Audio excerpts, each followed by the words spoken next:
So, coming off what was probably the best racing weekend so far in 2023, we have plenty to go over from Grant Enfinger getting the race win on Saturday in the Craftsman Truck Series to Sunday's Cup race, where we'll go over the great battle between Denny Hamlin and Kyle Larson, including that last lap contact. Also, of course, we have to go over the Ross Chastain Noah Gragson fight on pit road. We break down that fight and talk about the repercussions, what might come of that. And we also look ahead to this upcoming race weekend's action from Darlington Raceway, where we will go over some of the favorites to watch in that race, as well as some dark horses to keep your eye on. And it all gets discussed on this week's episode of 3 Wide.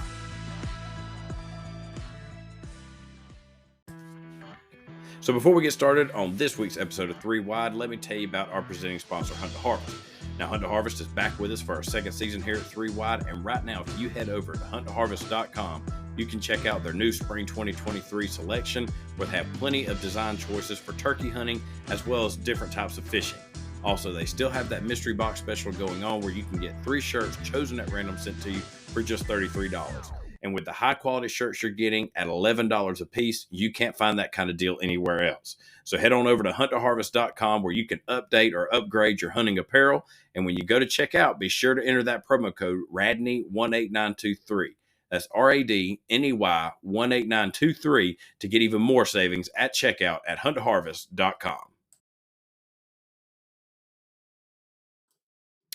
So kicking things off for this past race weekend at Kansas, you had the Craftsman Truck Series on Saturday night, where Grant Enfinger comes away with a solid win, led the most laps of any other driver, 65 out of 134. He gets those five playoff points and locks himself into the playoff field. And what was probably been his most impressive run this season with this 23 truck. You also had Corey Heim. He finished in second, another good run for him in that 11 truck. And Zane Smith finishes in third. And no surprise there for Zane after dominating this race last season. You knew he was in line for a good run. Also, some solid finishes by the rookies, Nick Sanchez and Jake Garcia. Nick comes away with another top 10, a sixth place. Jake Garcia finishes in eighth. And these two young guys, they're showing the most speed consistently out of all the rookies. Now, you did have Rajah Caruth, who had a good, strong truck, possibly a top 5, at least a top 10 easily truck. He comes away with a 34th place finish, even though he finished in fourth in stage 2. He had a big wreck with Ty Majeski. We're coming off of turn 4. Ty gets a run to the outside of Rajah, and Rajah just threw one block too many. He threw one block, got away with it.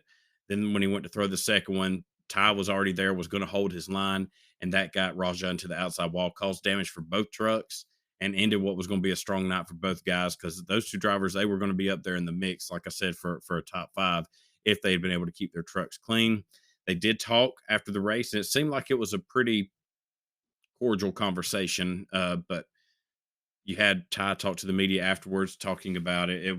Pretty much they agreed to disagree. Obviously, they saw how it turned out differently, and we'll see how that goes moving forward. But if Rajah, this was a career night for him, or setting up to be anyway. So if he could just clean up, make some better choices. He's a rookie, he's still young, getting that experience. But as he learns, starts making better decisions out on the track, he's going to be up there with Sanchez and Garcia, knocking out these top 10s and trying to knock out some top 5s.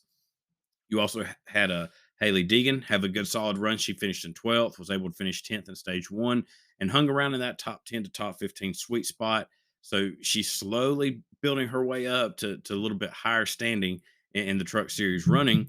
Also, Daniel Dye, he finishes in 13th. Brett Holmes, 14th. Good solid runs for them, as well as the debuting, and I'm probably about to butcher her last name, Tony Bridinger. She finishes 15th in her Truck Series debut, driving the one truck for David Gilliland's team, Tricon Garage, excuse me. So good showing for her. But we had one major accident on a restart where I believe it was 57 laps to go. Up front, you had guys like uh, Matt DiBenedetto, Chase Purdy, as well as Dean Thompson, Carson Hocevar, Christian Eckes. They were up there at the front on this restart. And when they took the green, you saw Eckes make a move, get on the apron to get inside of Matt DiBenedetto. Matt, much like Rajah, just threw too late of a block and sent Matt spinning back across the track in front of the whole field. And a lot of good trucks got torn up in this one. Guys looking for solid runs or looking to continue to build on the strong season they've had so far. And probably the hardest hit was when Chase Purdy, who was nowhere near the accident when it started, T-boning Christian Eckes.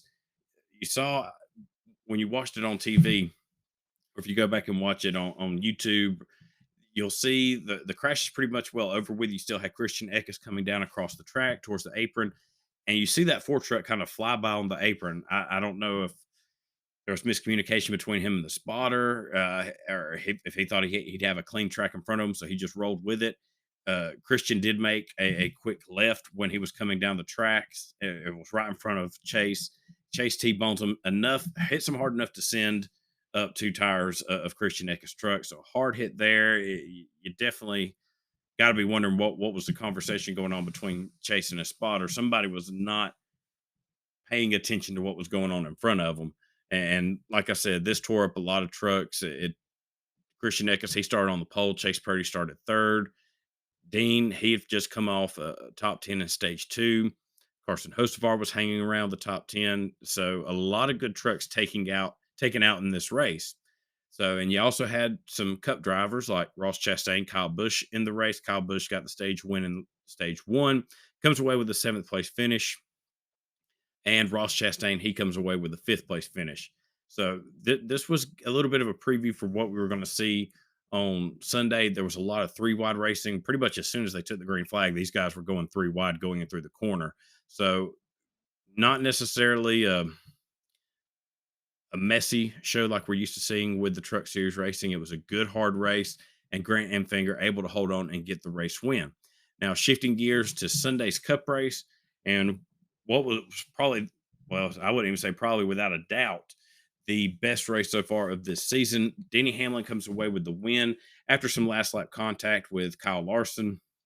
A little bit controversial of a finish, but before we get into that, you had some good solid runs by a lot of drivers. Austin Dillon, for one, he comes away with a 10th place finish. Ricky Stenhouse Jr. in 12th. Eric Almirola 13th. AJ Allmendinger, a solid top 15 place finish, finishing in 14th. So good run for those guys, as well as Bubba Wallace, who won last year's fall race, finished 10th. In the spring, he finishes in fourth. And fast forwarding to the end of this race, you had Kyle and Denny in an excellent battle for this win. Denny was in second, Kyle leading, and it was kind of this yo-yo effect. You'd have or Denny catch up to Kyle, kind of kick in that gap, be close enough he could make a move on it, and then he'd slide back and have to rebuild his momentum and his runs.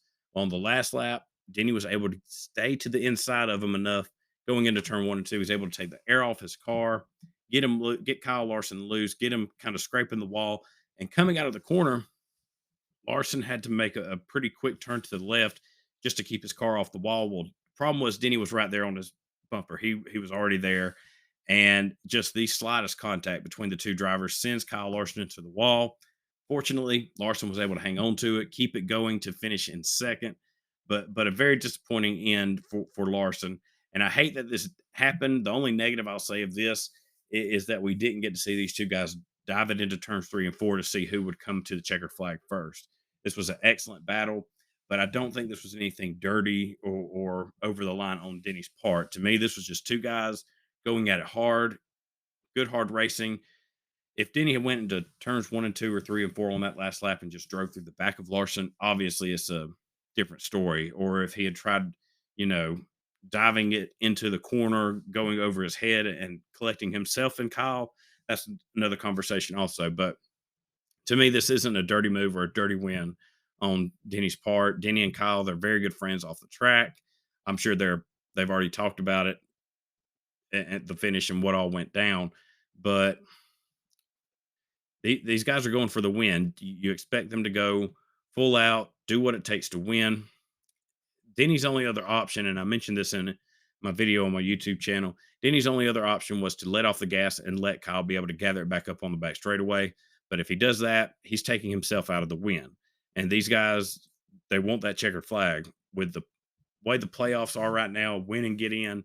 And last year we saw the battle between Blaney and Martin Truex Jr., who's going to get in on points. And Martin Truex Jr., who was fourth in regular season points, didn't make it into the playoffs. That's just making these wins much more crucial. We're already 12 races into the season, and I believe we got 8 or 9 new winners. So these guys are going to have to do and race what they have to do, and they're going to have to race hard because these wins are just too important.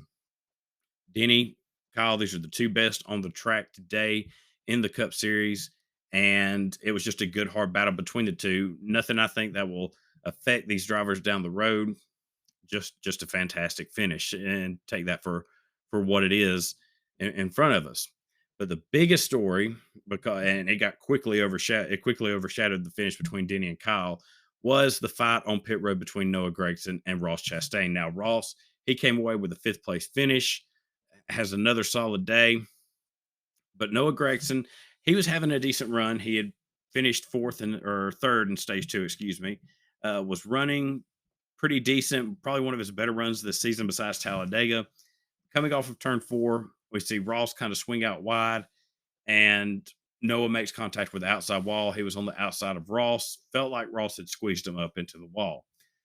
And Noah, going back down the front straightaway after that happens, he sends the message that he didn't appreciate it, comes and kind of gives Ross a little kiss on the side of the car, and they move on. Everybody just at that point, Noah's team was just trying to get him to focus on the race and getting the best finish that he could with what he had. But they get on pit road, and Noah stands by waiting to go talk to Ross. And when they come face to face, Noah's pretty much it, the few words that was exchanged. Noah, what were you doing? You fenced me coming off the corner. What was that all about? Ross, was I thought I gave you plenty of room, and all of a sudden Noah grabs a hold of Ross and starts asking him what is his problem. And Ross tells Noah twice, stop it now, stop. And about he started to say stop a third time, but before he could get to the P and stop, he swung and made good contact with his fist to Noah's jaw. And at that point, NASCAR officials, they were on top of it, had these guys split up, and Noah was lining up for one heck of a punch. He had thrown that arm back as far as he could, and he was getting ready to swing.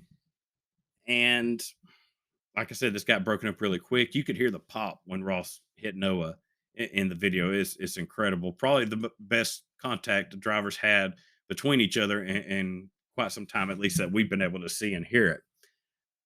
Looking at this whole deal, Noah apparently this has been building up over some time. Noah's still not too happy about the deal at Talladega, where he was spun out by Ross. I'm not saying it was intentional or something that could be avoided, or Ross is to blame.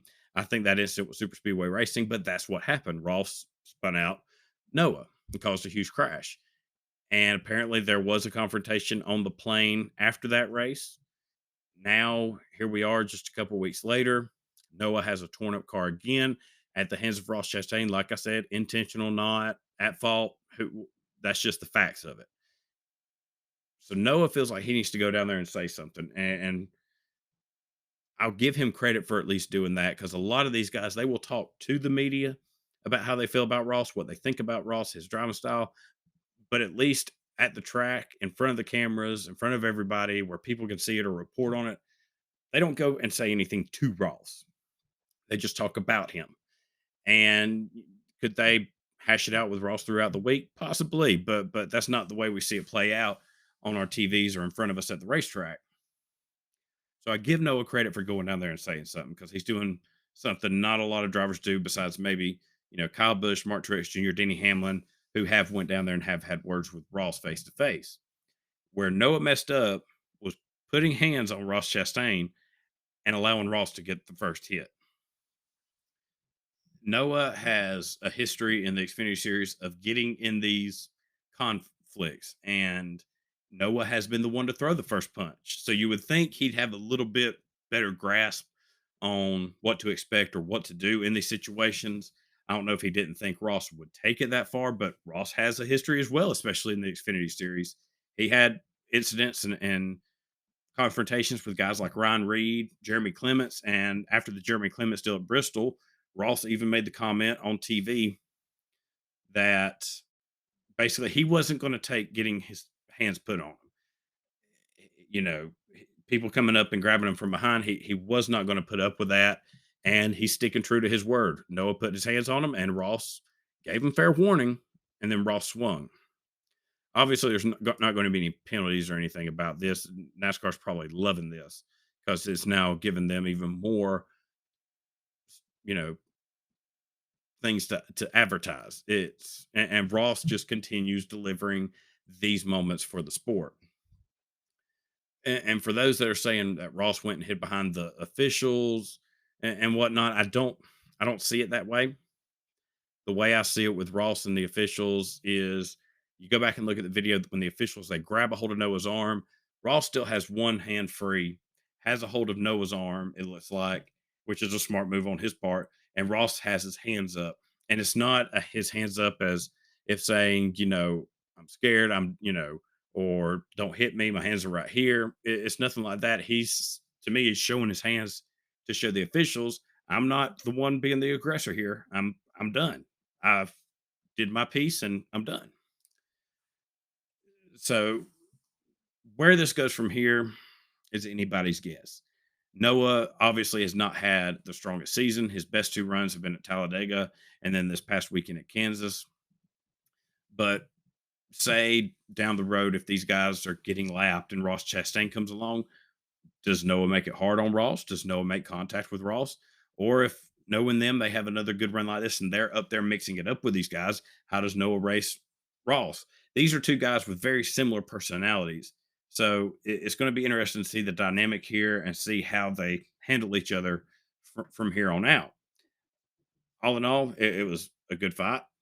It was a quick fight, but it was good. It was entertaining to watch. It was more entertaining to me to see Joey Logano just standing back sipping on a Coca Cola, watching this happen in front of him.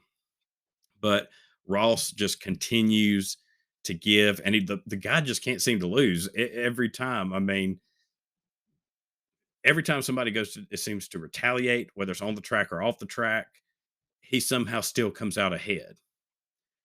You look at the Denny deal at Phoenix. you know, Denny goes and talks to Ross after putting Ross and himself in the wall at Phoenix, and Ross kind of like, okay, whatever, and moves on. But then Denny goes on his podcast, and then Denny gets penalized for it, loses points, gets a fine. And now you look at this, where okay, somebody's finally going and standing up to Ross. Well, he just got clocked. So what good did that do other than enhance the image of Ross Chastain and make him look even more just like this unbeatable person who no matter what is going to come out ahead.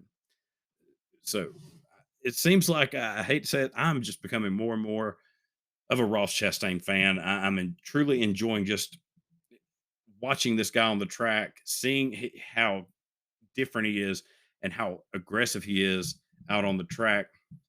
A lot of people are wanting to say he's the new Dale Earnhardt, which apparently ticks off a lot of fans. And you know, I may not say he may be the next Dale Earnhardt in sense of you know personality or things like that, but the attitude of driving on the track is pretty similar. Ross is a guy who has had to fight and scrap to get to the place he is today, and he still holds that little chip on his shoulder. And he's aggressive. He's going to go out there and get what he thinks is his. And probably what I like most about Ross is he takes it as well as he gives it.